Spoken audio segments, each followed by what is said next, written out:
Bismillah ar-Rahman ar-Rahim. In part 3 of the series, the Tablighi Jamaat, there was a discussion about how the Maulana Muhammad Ilyas adopted a proactive approach to the work of Dawat and Tabligh. Instead of waiting for people to come to him to learn the work, he decided to reach out to the people in the form of Jamaats. And these Jamaats would go to people's homes, they would go to their shops, they would go anywhere it was necessary to invite them to participate in this work. This was a very novel approach, and a lot of people were surprised how this work would become successful. But because the traditional approach adopted by the other ulama was to wait for people to come and then to instruct them in Islam, in the Quran and Hadith. So this was, as was discussed in part 3, considered very unusual, and till this day a lot of people are surprised how one can do this kind of work. But the truth of the matter is that this work has expanded beyond anybody's expectations. And it is universal. It is not regional or national. The other activities done by the ulama are generally local or national. But the work of Dawat and Tabligh, which was started by Maulana Muhammad Ilyas, crossed the boundaries and is done all over the world. And the methodology is the same, and this work has produced wonderful results, which are there for everybody to see. And we know from experience that people's lives do not change just by listening to lectures. A lot of times people listen to lectures, watch videos, read books, and for years and years they're doing that, but their lives have not changed. And this is where the approach that Maulana Muhammad Ilyas adopted is very different and very effective. We know there are a lot of great scholars of Islam, the great speakers, the great preachers, but those are individuals, and after they die, that work stops. This work is not dependent on any particular individual. It is not personality-based work. The work is based on doing certain activities, and it doesn't matter who is doing the activity. That's why in the talks, in the speeches, in the bayans made by people when the Jamaats go, it's not important who is talking. The important thing is the message, what's being said. Whereas in other activities, it is the individual, the person, and people like to know who this person is and what his background is. But in this work, the person, the individual is not important. What is important is the work itself. So Maulana Ilyas's contribution to the work of Dawat and Tabligh is phenomenal. And the work continues regardless of individuals. People have come and gone, and the work still continues. The work still goes on. While in other cases, when the individual has died, the work has come to an end. So the work of Rasulullah Sallallahu Alaihi Wasallam is not dependent on individuals. It's not dependent on any particular speaker or any knowledgeable person. It is because it is the truth. The work of Anbiya, the work of prophets, is the true work, is the correct work, and it has to be done by the people regardless of whether the leaders are present or not present. So when the Jamaats are formed, one person is made the Amir of the Jamaat. But his work is the same as anybody else. So he is basically coordinating the efforts of the Jamaat. And when they go from place to place, they are learning how to spend their lives, how to spend their time according to the Sunnah of Rasulullah. So once again, this is practical work. It's not about speeches, it's not about talks. It's about doing the amal. And this is something very important that Maulana Muhammad Ilyas taught, that people should understand that the help of Allah is not with the words, is not with the speeches. The help of Allah is with the work of Rasulullah. A lot of times people are satisfied by giving speeches or by listening to speeches, and they think they have accomplished what they thought they wanted to accomplish. But unless the purpose of life, unless the lifestyle itself is changed, the help of Allah will not come. And this is something the Sahaba understood very well. So they would watch Rasulullah and see how he did whatever he was doing and follow that meticulously. You see, this is one of the things that happened during the time of British India, that the Sunnah of Rasulullah became so strange that the Muslims started looking upon that as something very backward, something very unusual. And the British were able to accomplish this through their education system. They were able to change the thinking of the people to the point that they started looking down upon the Sunnah of Rasulullah as something very strange, something very backward. And the result was that the people started going further and further away from Islam. They started feeling that Islam is just a set of beliefs and certain rituals, and it had nothing to do with the Sunnah of Rasulullah. But they didn't realize that the Quran can only be understood through the life of Rasulullah. Quran is divine revelation, and it cannot be understood by individuals because on their own thinking or their own opinions. It can only be understood as it was understood by Rasulullah. And this is what the Maulana stressed upon in this work. The first quality Muslims should have is the firm belief in La ilaha illallah Muhammadur Rasulullah. That all actions should be done according to the commandments of Allah subhanahu wa ta'ala, according to the Sunnah of Rasulullah. Any other way is not acceptable to Allah subhanahu wa ta'ala. So this is something that in every Jamaat, this is stressed again and again. As a matter of fact, before every speech, every bayan, someone will get up and make an announcement that the success of this world lies in obedience to Allah. As a matter of fact, the announcement is the success in this world and the next world. This is very important. Not just in this world, but in the next world also.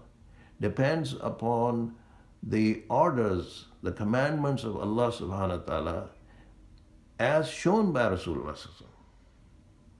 So this is an announcement. It's actually a complete speech by itself. And then the person will request the people to stay and listen to the talk. And the talk is about how this deen can come into the lives of the people. So people just assume that because they are Muslim, the deen is in their lives. This is an assumption which a lot of people have. And a lot of times they get upset. They say, well, I'm a Muslim. And they assume that because they are Muslim, Islam is in life.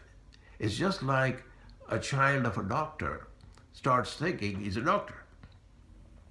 His parents are doctors, or his parent is a doctor, but he doesn't become a doctor until he goes through the whole program himself. So Islam is something that has to be learned and it has to be practiced. And this is something which a lot of people unfortunately do not understand. And even a lot of ulama, people who are very knowledgeable in Islam, who make great speeches and who have written a lot of books, and they are otherwise very qualified, but they are not familiar with this work and they don't realize that simply knowledge of Islam is not the practice of Islam. So when the Jamaats go out, they are being trained not just to get the knowledge of Islam, but also to start practicing Islam in their lives. So when they go back to their homes, they should start practicing in every way, and the family, and so on and so forth. So this progress, or this process, is a continuing process. And you see the people's life change, not only in their thinking, in their purpose, but in their outward appearance. So Islam has both an inside and an outside. There's the inside of Islam and there's the outside of Islam. So unless the inside is changed, the outside is not going to change.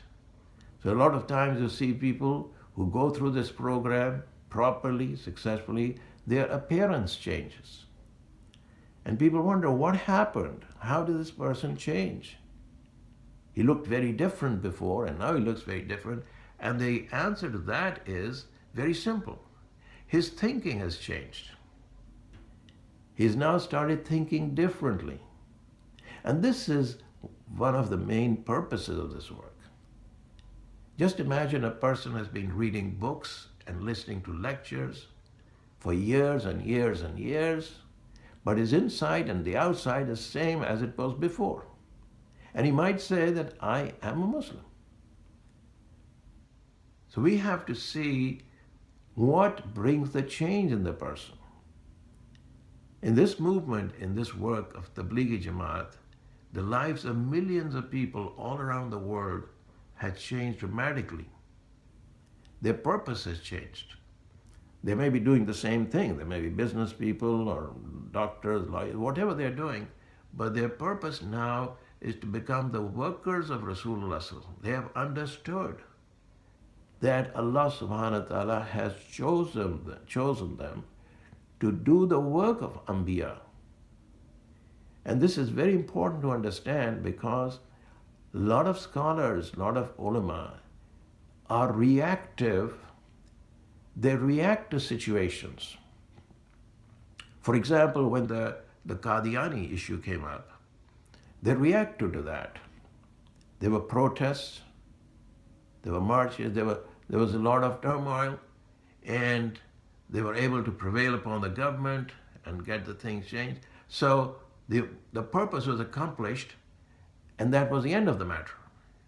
But the lives of the people was not changed. So these Maulana Muhammad Ilyas understood that unless people change from the inside, the fitnas will keep coming in one form or another. Why these things keep coming from time to time is because the Muslims themselves do not understand what Islam is. Why did the Qadiani issue become such a big issue? Because the Muslims didn't understand the Quran. They didn't understand the Hadith. So when somebody comes up and makes a claim, a lot of people who are not knowledgeable, who are not aware of the deen, they start following the person. And then it starts growing.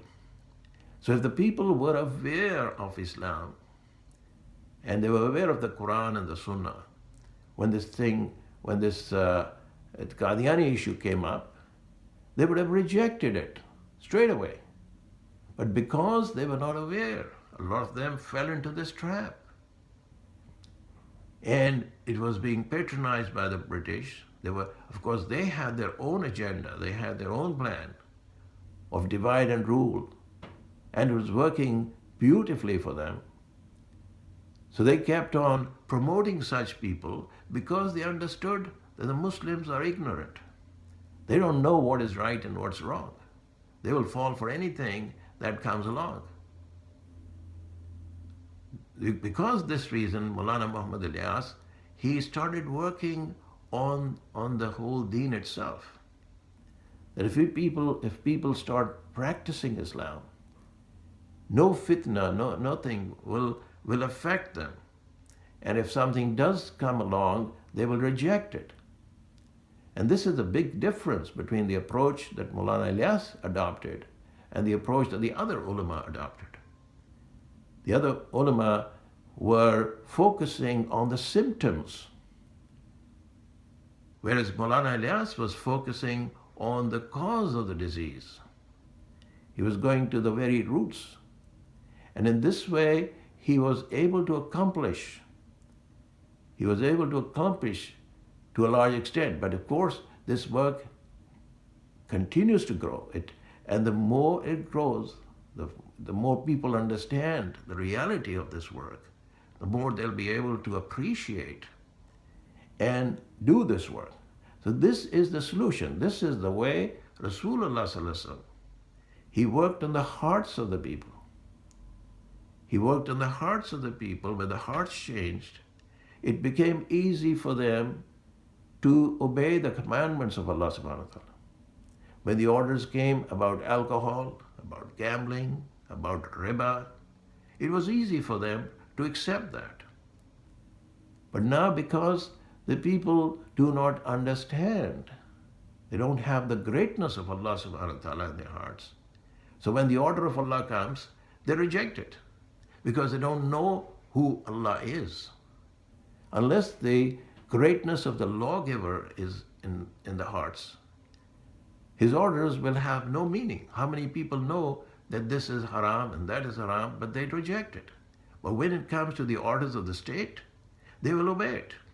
They say, this is a writ of the state and have to be enforced. But they don't understand that Allah subhanahu wa ta'ala's orders are also enforced. Allah brings about his punishment when his orders are disobeyed. Allah enforces his writ also in other ways. But he gives people time. So if people know who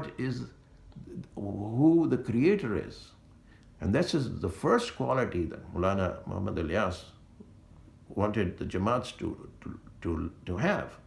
have the greatness of Allah subhanahu wa ta'ala in their hearts, that nothing in this world can happen without the will of Allah. Allah is the creator of the cause. Allah can work with the cause, without the cause, against the cause. Allah is not dependent on the cause. The cause is dependent on the order of Allah. So every time the Jamaats make a bayan, the people going in the Jamaat, they are making this bayan again and again and again. So this thing comes in their heart that Allah subhanahu wa ta'ala is the real power. All the powers we see in this world, Allah allows that just for test purposes. But Allah subhanahu wa ta'ala can change anything. Allah changed the stick into a snake. And then they changed the snake into a stick in an instant. Allah is able to do that. Allah allowed Ibrahim alayhi salam to be in the fire, but Allah did not allow the fire to burn him. Allah can do that. Allah allowed Yunus alayhi salam to be swallowed by a fish, but he did not allow him to be killed. See, so this talk is essential for people to understand what is the greatness of Allah subhanahu wa ta'ala. So this is the first quality people learn when they go out in Jamaats. And this is something they hear about again and again and again, that hopefully after hearing it hundreds and hundreds of times, they will begin to understand something about the greatness of Allah. Why the common people do not obey Allah? Because they don't have the greatness of Allah subhanahu wa ta'ala in their hearts. So the first quality or the kalama is something that takes a very, very long time to understand. People might think it's something very simple. Oh yeah, I understand this, but it's not that simple. This has to be reviewed, repeated, announced so many times that it seeps into the hearts of the people. And once that happens, then the rest becomes easy, as it happened in the case of the Sahaba. They were able to obey orders of Allah subhanahu wa ta'ala because they understood who Allah is. They were able to obey the orders of Rasulullah sallallahu alaihi wasallam because they understood who he was. Today, people don't pay any attention to that because they don't know who Allah is. They don't know who Rasulullah sallallahu alaihi wasallam is. So inshallah, we'll continue this because this is a very important part of this work, to have the qualities that are necessary to do the work of Dawat and Tabligh. Wa akhirat dawana in alhamdulillahi rabbil alameen.